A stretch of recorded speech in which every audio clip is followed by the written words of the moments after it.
नहमदो व नसल्ली अला रसूलिहिल करीम अम्मा बाद। औज़ु बिल्लाहि मिनश शैतानिर रजीम बिस्मिल्लाहिर रहमानिर रहीम।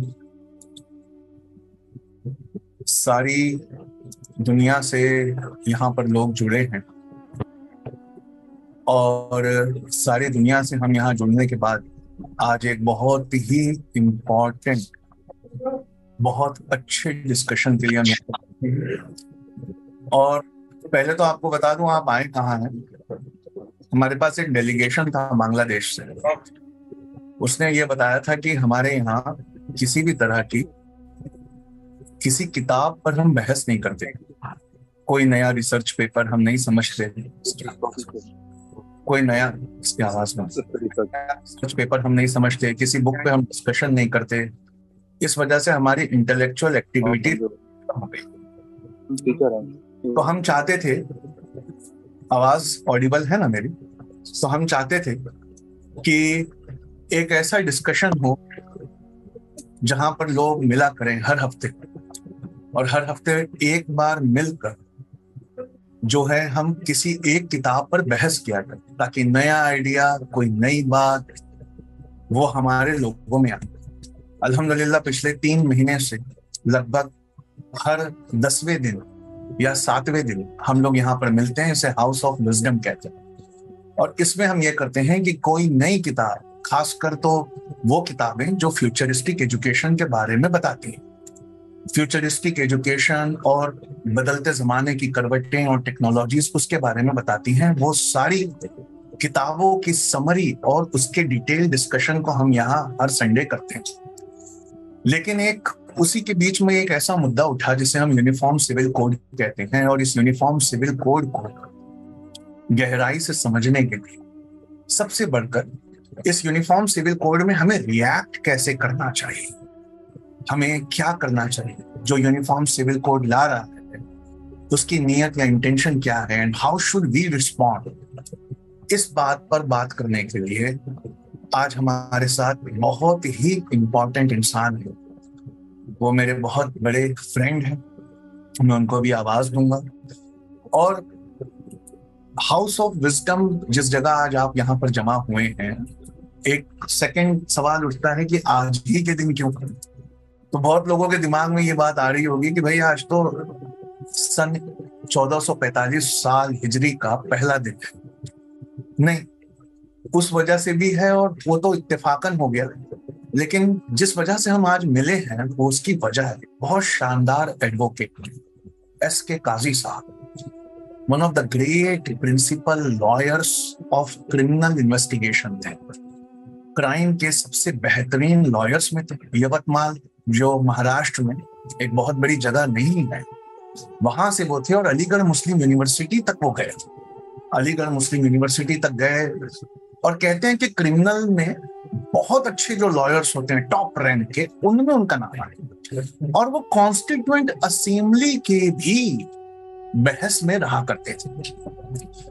तो ऐसे मरहूम शानदार कोहिनूर एस के काजी साहब एडवोकेट, इनके यौम पैदाइश के दिन मैंने अपने बहुत चहीते और हर दिल अजीज, one of the best intellectual minds जिससे आप मिल सकते हैं, जिन्हें हम एडवोकेट फिरदौस मिर्जा साहब के नाम से जानते हैं।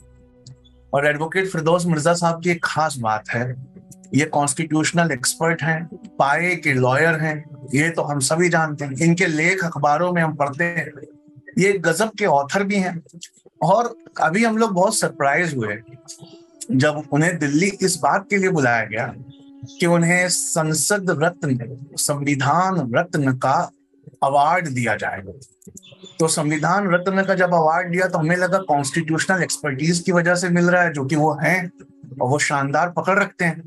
लेकिन वहां पर जब हम पहुंचे तो उन्होंने बड़ी अच्छी बात बताई कि नहीं साहब, सिर्फ कॉन्स्टिट्यूशनल एक्सपर्ट होने की वजह से नहीं, इन्हें आजकल एक बेहतरीन एडिटोरियल लिखने वाले शानदार जर्नलिस्ट के रूप में भी हम सम्मान देना चाहते हैं। हमने सवाल पूछा, भैया जर्नलिस्ट मतलब ये तो कॉन्स्टिट्यूशनल एक्सपर्ट है और एडिटोरियल लिखते हैं।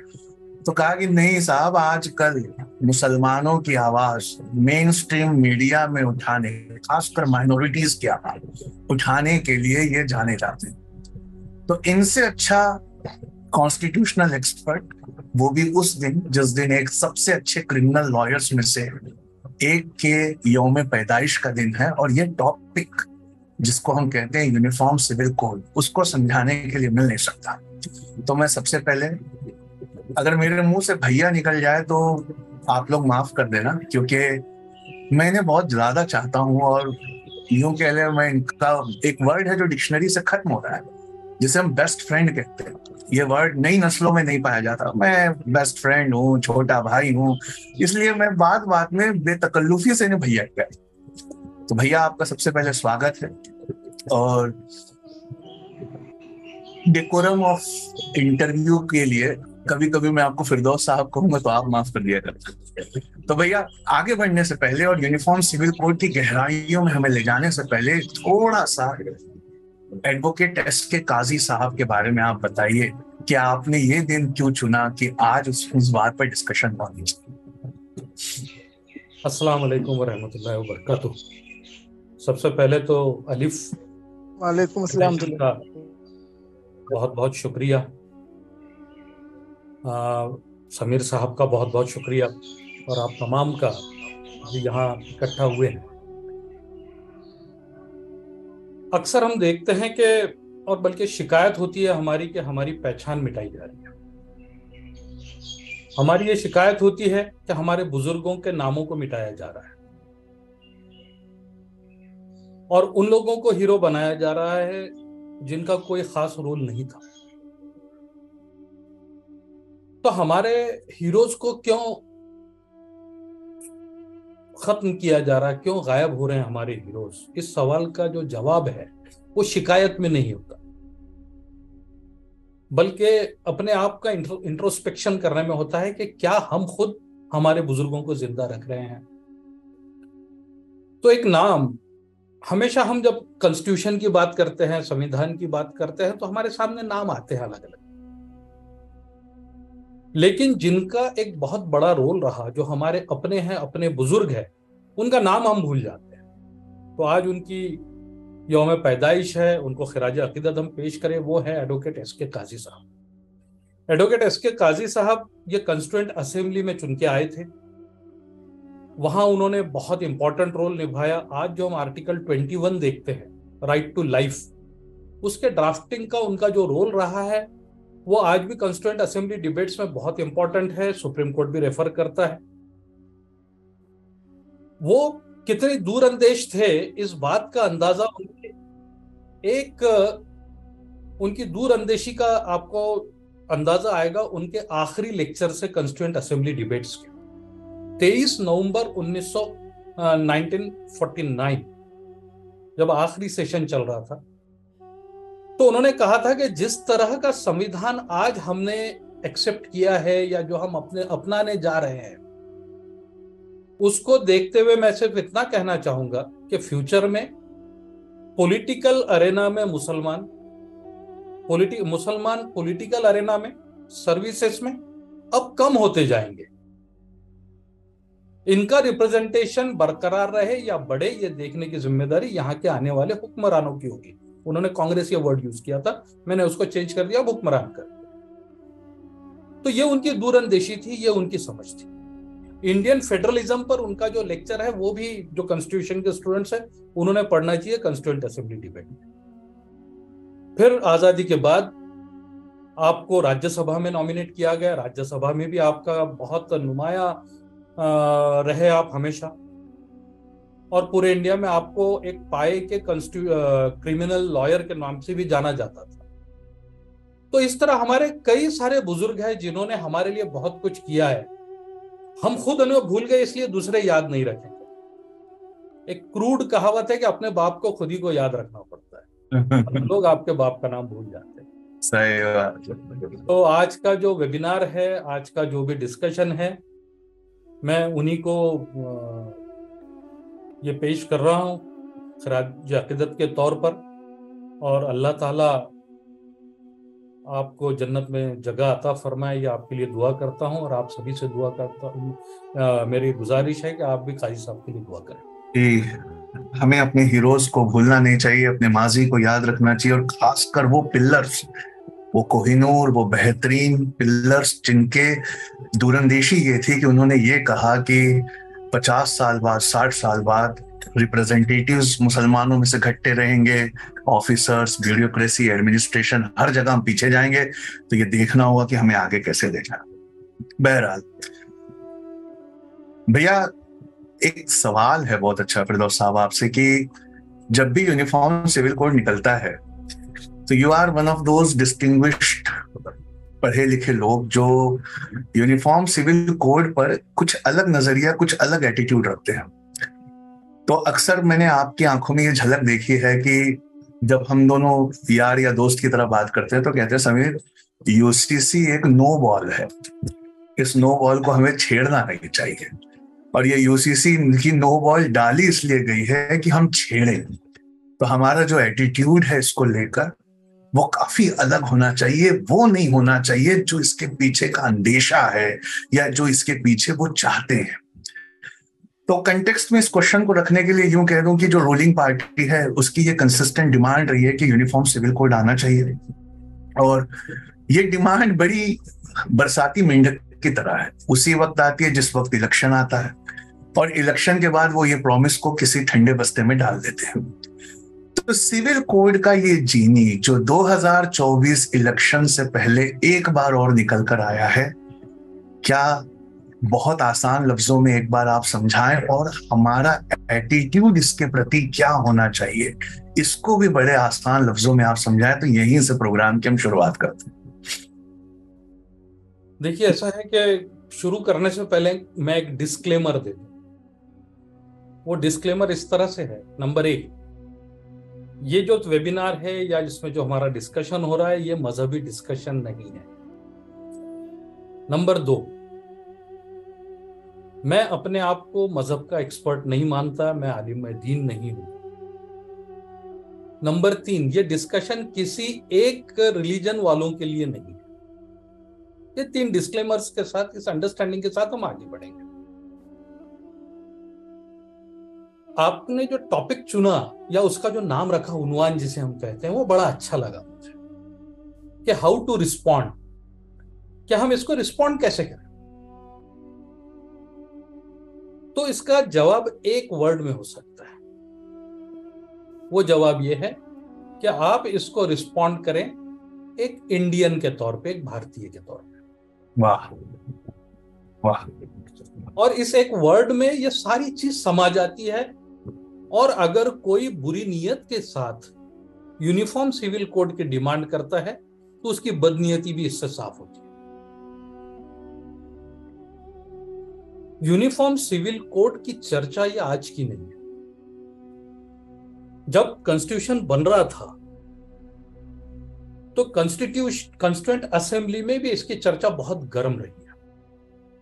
हमको कॉन्स्टिट्यूएंट असेंबली में इसको रोके रखने के लिए जिन लोगों को हमने याद रखना चाहिए वह है मोहम्मद इस्माइल साहब जो मद्रास से थे, नजीरुद्दीन अहमद साहब जो बंगाल से थे, महमूद अली बेग साहब जो मद्रास से थे, पोकर साहब बहादुर, और वो कहां से थे मैं नहीं जानता, लेकिन हुसैन इमाम साहब जो बिहार से थे।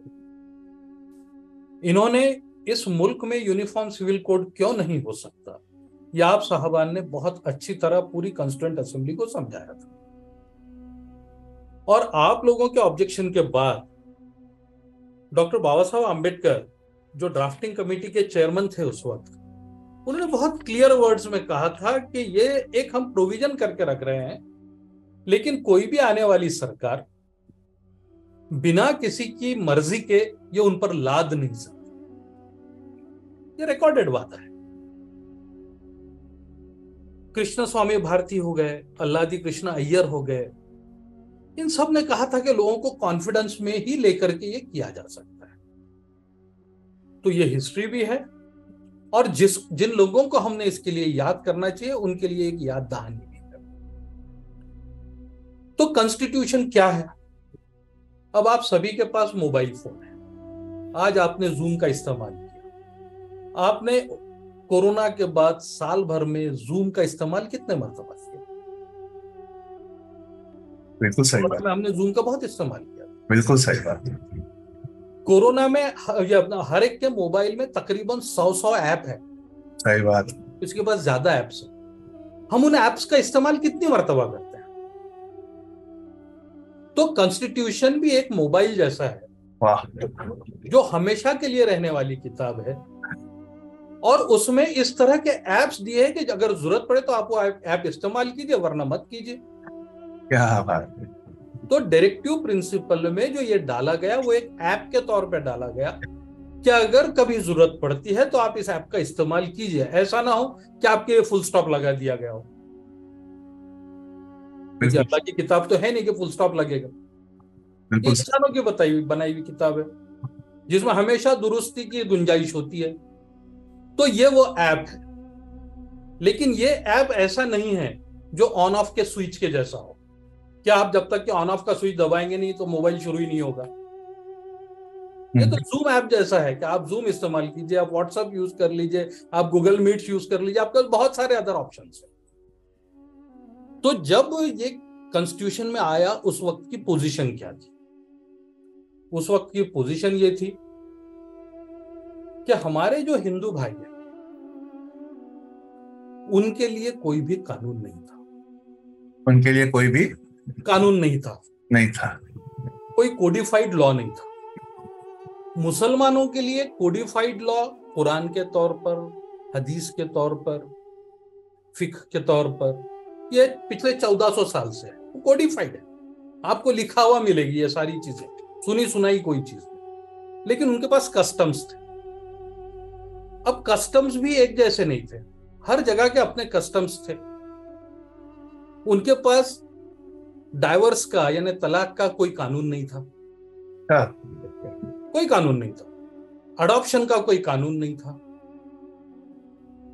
सक्सेशन में लेडीज के लिए, बेटियों के लिए कोई प्रोविजन नहीं थी। तो उनको जो कानून की जरूरत थी, तो सबसे पहले उनके लिए कानून आया 1955 में कि एक कोडिफाई किया गया उनका। और मुसलमानों की पोजीशन ये थी कि 1937 में शरीयत एक्ट आया था। अब शरीयत एक्ट की खासियत मैं आपको बताऊं, हम लोग शरीयत एक्ट को बड़ा दिल से लगा के रखते हैं। शरीयत एक्ट की जरूरी तो सबसे इंपॉर्टेंट ये है कि ये उन्हीं लोगों को अप्लीकेबल है जिन्होंने कंसेंट अपना फॉर्म भरा है कि हाँ भाई ये शरीयत एक्ट हमको लागू करो। अच्छा, हम में से कितने लोगों ने किया है? अच्छा, फॉर्म भरना है कि ये शरीयत एक्ट के प्रति। ये मत पूछना कि किसके पास भरना है, क्योंकि वो अथॉरिटी मुझे किसी कानून में मिली नहीं। लेकिन ये कानून कहता है कि शरीयत एक्ट उनको अप्लीकेबल होगा जिन्होंने डिक्लेरेशन दिया है कि ये मुझे अच्छा। और शरीयत एक्ट के साथ ही एक एक्ट लाया गया था उसी वक्त 1939 में, dissolution of Muslim marriage act. अच्छा। क्योंकि उससे पहले हनफी कानून में औरतों को खुद जाके तलाक लेने के पावर नहीं थे। तो इसलिए वो उसमें इंट्रोड्यूस किया गया। लेकिन उसका अगर आप पढ़ेंगे एम्स एंड ऑब्जेक्ट्स तो बताता है कि किन किन मुस्लिम आलिमों ने कहा कि इस तरह का कानून होना चाहिए। इन दोनों कानून नहीं, 1939 में इतने विजनरी लोग थे जो कह रहे थे। यस, मैं अगर नाम आप मुझसे कहेंगे कि नाम बताएं तो मैं बताता हूँ। मौलाना अशरफ अली साहब, उनकी एक किताब हुआ था हिलातुम नाजेजा, ये उसके एम्स एंड ऑब्जेक्ट्स में है। अच्छा, अगर आप देखें। बिल्कुल बिल्कुल, डिसॉल्यूशन ऑफ मुस्लिम। तो ये कानून होने से फिर उनके लिए आए, हिंदुओं के लिए वो कानून। अब हिंदुओं के लिए वो कानून आए, लेकिन उसमें हिंदू मैरिज एक्ट की खासियत ये थी कि वो परमिट करता था सिर्फ हिंदू, बुद्ध, वो कवर करता था हिंदू, बुद्धिस्ट, जैन और सिख, ये चारों को वो हिंदू के डेफिनेशन में कवर करता था। क्रिश्चियंस के लिए क्रिश्चियन मैरिज एक्ट है, मुसलमानों के लिए अपने तरीके हैं। जो हमारे पास में, देखिए हमारा मुल्क एक गुलदस्ता जैसा है, अलग अलग रंग के फूल है। सही है। तो इसमें आदिवासी भाई भी है हमारे पास, जिनके अपने अलग कस्टम्स है। हिंदूज के डेफिनेशन में आदिवासी नहीं आते हैं। अच्छा, ये भी एक खास बात है, हिंदूज के डेफिनेशन में आदिवासी नहीं आते। यूनिफॉर्म सिविल कोड का वो भी एक कैच है। ओहो। तो आदिवासी ये कानूनन हिंदू नहीं है और हिंदुओं के लॉज उनको अप्लीकेबल नहीं है। वाह, ऐसी बात। ये बहुत जिम्मेदारी से कह रहा हूं मैं। नहीं, वो पहली लाइन अब जस्टिफाई हो गई कि सिर्फ हमारे मजहब की बात नहीं है भाई, सबकी बात है। सबकी बात। अब उनको अप्लीकेबल नहीं। अब सबसे बड़ी बात थी कि ये हमारा मुल्क एक सेकुलर मुल्क करके हमने अपनाया। देखिए, इस मुल्क का जो पार्टीशन हुआ, एक मुल्क निकला जो रिलीजन के बेसिस पर निकला, बिल्कुल सही बात है। और दूसरा मुल्क जो निकला वो सेकुलर निकला। जिनको सेकुलरिज्म पर भरोसा था वो इंडिया में रुक गए, जिनको मजहबी तौर पे सिर्फ एक मजहब का चाहिए था वो चले गए। जो चले गए उनके बारे में बात नहीं करनी है। हमारे बुजुर्गों को एक सेकुलर मुल्क में रहना था, लेकिन हमारे सेकुलरिज्म की खासियत यह है कि वो यूरोप के जैसा एंटी रिलीजन सेकुलरिज्म नहीं। हमारा सेकुलरिज्म जो है वो नॉन कम्युनल है, नॉन सेक्टेरियन है। नॉन सेक्टेरियन यानी ये किसी से नफरत नहीं सिखाता, ना ही किसी पर्टिकुलर सेक्ट को सपोर्ट करता है। ये यूरोपियन सेकुलरिज्म और हमारे कॉन्स्टिट्यूशनल सेकुलरिज्म का फर्क है। तो ये होने से एक जरूरत ये भी आन पड़ी कि भाई जिनको किसी मजहब के तरीके से शादी नहीं करनी है, जिनको कोई ऐसा चाहिए कि जो किसी मजहब को नहीं मानते या अलग अलग मजहब के मानने वाले वो आपस में शादी करना चाहते हैं, तो उसके लिए कोई तो ऐप चाहिए, कोई कानून चाहिए। तो फिर एक यूनिफॉर्म सिविल कोड आया इस मुल्क में, वो था special marriage act. Special marriage act 1955। Yes. तो स्पेशल मैरिज एक्ट 1954 में जो आया, तो उसने ये क्लियर कर दिया कि चाहे तो आप अपने पर्सनल लॉ पर चले, अगर आपको पर्सनल लॉ पे नहीं चलना है तो आपके लिए एक ऑप्शन है, आप स्पेशल मैरिज एक्ट में अपनी शादी रजिस्टर कीजिए। तो जो आपके बच्चे होंगे उनको विरासत के कानून भी इंडियन सक्सेशन एक्ट अप्लीकेबल होगा। सही। चाहे आप किसी भी मजहब के मानने वाले हो, अगर आपने स्पेशल मैरिज एक्ट में रजिस्टर किया है अपना मैरिज, तो आपको वो सारी चीजें अप्लीकेबल होगी, आपके पर्सनल लॉज अप्लीकेबल नहीं होगी। ये था उस वक्त डॉक्टर बाबा साहब आम्बेडकर का किया हुआ वादा कि विदाउट कंसेंट आप पर फोर्स नहीं किया जाएगा। अच्छा।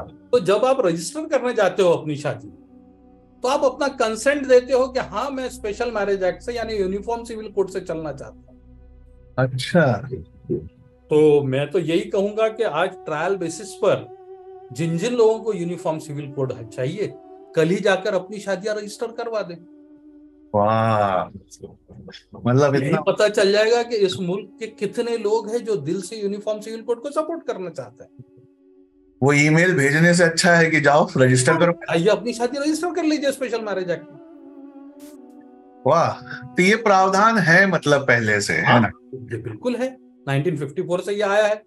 तो स्पेशल मैरिज एक्ट ही नहीं आया, इंडियन सक्सेशन एक्ट भी आया, वो सारे प्रोविजंस आए।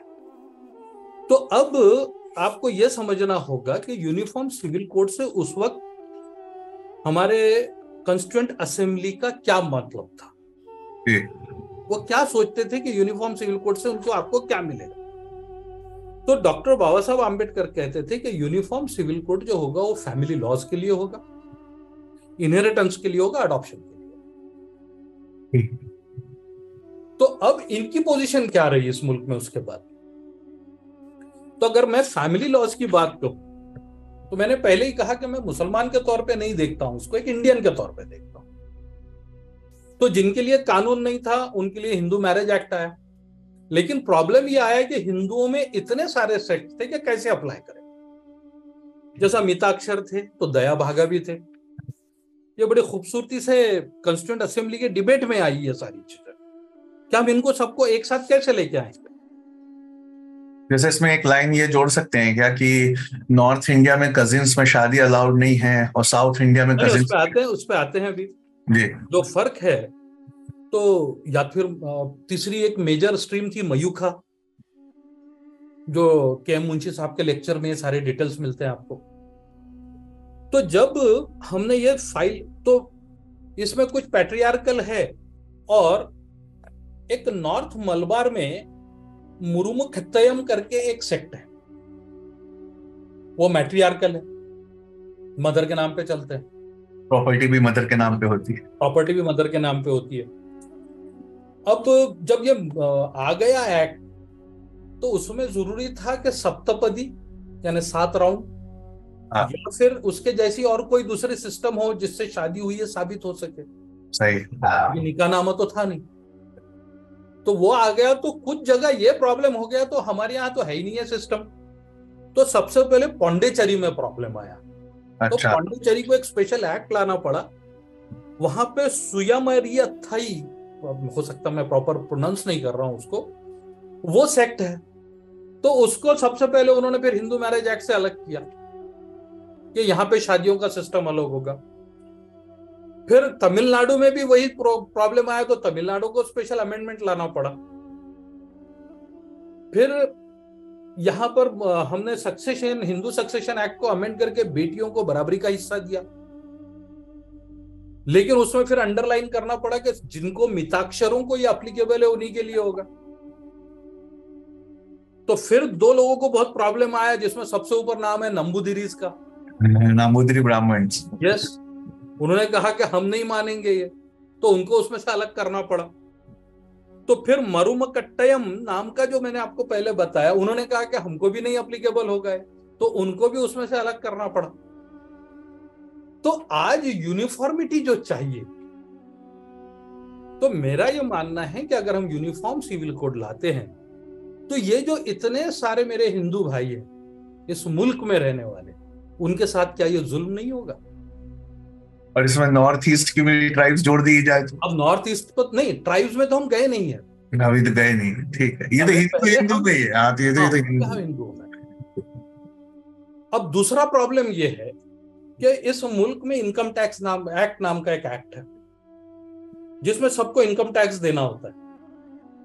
तो आप सभी ने, अभी 31 तारीख लास्ट डेट है, मैं याद दिला दूं कि सबको टैक्स रिटर्न्स भरने हैं। बिल्कुल सही बात। जल्दी कीजिए वरना देर हो जाएगी, ऐसा रोज ऐड आ रही है उसकी। तो इनकम टैक्स में अगर मैं जाता हूं तो मुझे एग्जम्पशन है 5 लाख रुपए तक। किस चीज में? Hindu undivided family? नहीं, मुझे as an individual. As an individual Indian, बिल्कुल सही है, 5 लाख का है। लेकिन अगर मैं हिंदू हूं और मुझे एंसेस्ट्रल प्रॉपर्टी से कुछ मिला है और मेरे घर में मेरा बेटा है, तो मैं उसके साथ मिलके एक अनडिवाइडेड फैमिली रजिस्टर करता हूं, जिसके नाम से अलग से पैन कार्ड मिलता है। अच्छा। और फिर उसके नाम से रिटर्न भरता हूं, तो फिर 5 लाख रुपए की मुझे छूट मिल जाती है। यानी सपोज मेरे फादर से मुझे एक घर मिला है, जिस घर का किराया साल का 5 लाख रुपए है, और मैं खुद कमा रहा हूं 5 लाख, तो 5 और 5 10। तो अगर मैं एक खुद के नाम से, फिरदौस मिर्जा के नाम से एक रिटर्न भरता हूं, तो मुझे 10 लाख रुपए पे टैक्स देना होगा, जिसमें 5 लाख की छूट है। लेकिन अगर मेरी अपनी एक हिंदू अनडिवाइडेड फैमिली है, तो पहले मैं अपना रिटर्न भरता हूं 5 लाख मेरी इनकम का, जो पूरा इनकम टैक्स से मेरा छूट मिल गई। फिर दूसरा मैं भरता हूं रिटर्न अपने HUF का, उसमें भी 5 लाख की मुझे छूट मिल गई, तो मुझे पूरे 10 लाख की छूट मिल गई। 1 रुपया भी मुझे रिटर्न में पैसा नहीं भरना पड़ा टैक्स में। तो अगर ये यूनिफॉर्म सिविल कोड आ जाए, तो इस लॉ का क्या होगा? जो बेनिफिट हिंदुओं को मिल रहे हैं, क्या वो सबको देंगे? अगर आप सबको देने वाले हैं, तो हमारे जो टैक्स कलेक्शन है, जो सरकार की तिजोरी है, जो मुल्क का टैक्स का कलेक्शन है, उस पर कितना बोझ आने वाला है? वाह। सोचा है? यानी यूनिफॉर्म सिविल कोड के इकोनॉमिक इम्प्लीकेशंस भी बहुत ज्यादा है। इम्प्लीकेशंस है। अगर ये हम खत्म कर देते हैं, किसी को ही नहीं देते, तो क्या यूनिफॉर्म सिविल कोड लाके हमने हिंदू भाइयों के साथ जुल्म नहीं किया? सही बात। जो 5 लाख का किसने करना है? समीर भाई, शिकायत किसने करना चाहिए? शिकायत कौन करता है? नो बॉल किसने कौन खेल रहा है? हमको जहन खुला रखना चाहिए किसी भी चीज को रिस्पॉन्ड करते वक्त। वाह वाह। जंप नहीं करना चाहिए। अब ये हो गई हमारे हिंदू भाइयों की बात। अब उनकी बात करते हैं जो हिंदू नहीं है, जो हिंदू एक्ट से कवर नहीं होते। वो है तकरीबन हमारे 40 करोड़ आदिवासी भाई। अच्छा। नॉर्थ ईस्ट का पूरा एरिया जो 5th और 6th शेड्यूल से कवर होता है,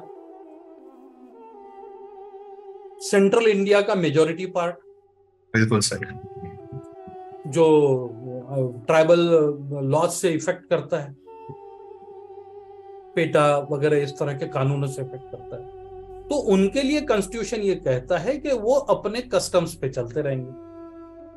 उनके कस्टम्स की शादियां अलग तरह से होती है, उनके तलाक अलग तरीके से होती है, और उनके कस्टम तो फ्रॉम द टाइम्स इमेमोरियल से चले आ रहे हैं, जो कहीं लिखे हुए नहीं है किसी ने, बस चले आ रहे हैं। तो अगर हम अभी उनको यूनिफॉर्म सिविल कोड या हिंदू मैरिज एक्ट के डेफिनेशन के तहत लाते हैं तो उनकी ट्राइबल आइडेंटिटी का क्या होगा? अब ट्राइबल आइडेंटिटी की बात मैं इसलिए कर रहा हूं कि आप देखते होंगे कि ट्राइबल्स के लिए 6 से 7% रिजर्वेशन है अलग अलग जगह, एजुकेशन से लेके एम्प्लॉयमेंट, लेकिन वो पाने के लिए उनको एक कास्ट सर्टिफिकेट की जरूरत पड़ती है जिसकी वैलिडिटी भी लेनी होती है।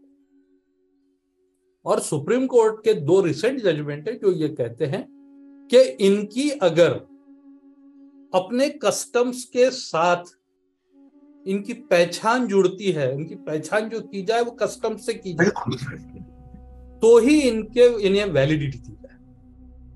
अब अगर यूनिफॉर्म सिविल कोड लाके हम उनके कस्टमरी लॉस को खत्म कर देते हैं तो अगली जनरेशन को कस्टम्स ही मालूम नहीं होंगे, तो अपनी अफिनिटी कैसे प्रूव कर पाएंगे? बिल्कुल सही। अगर अफिनिटी प्रूव नहीं कर पाएंगे तो उनको जो मिलने वाली बेसिक सहूलतें हैं वो खत्म हो जाएंगी। तो अगर यूनिफॉर्म सिविल कोड आता है तो सबसे ज्यादा प्रॉब्लम मेरे आदिवासी भाइयों को होगा, जिसका इलाज हमको ढूंढना होगा।